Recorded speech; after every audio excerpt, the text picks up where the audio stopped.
U.S. President Donald Trump on Thursday announced the resignation of the Deputy Director of the U.S. National Intelligence, Sue Gordon.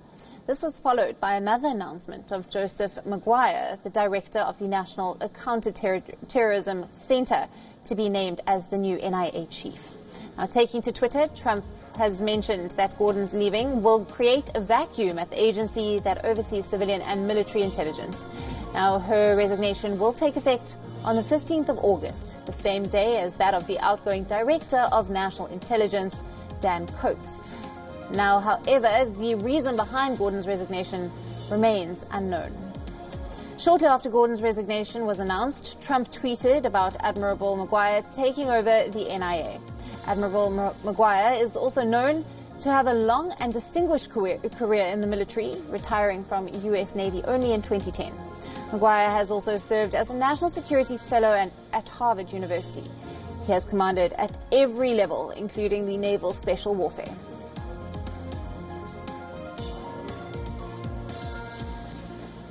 U.S. President Donald Trump has now slammed his French counterpart, Emmanuel Macron, by saying that no one is authorized to speak to Iran on behalf of the United States.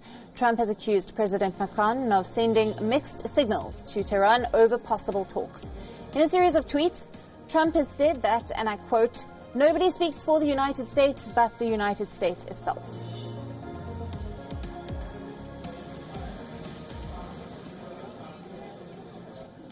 While it is not exactly clear what Trump is referring to, reports suggest that Macron had invited Iranian President Hassan Rouhani to this month's G7 summit to meet Trump.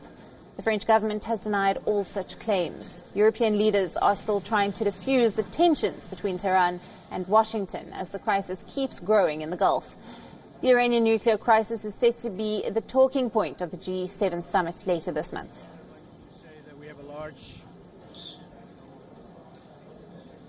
Schools instead of jails have become the destination of women formerly a part of ISIS.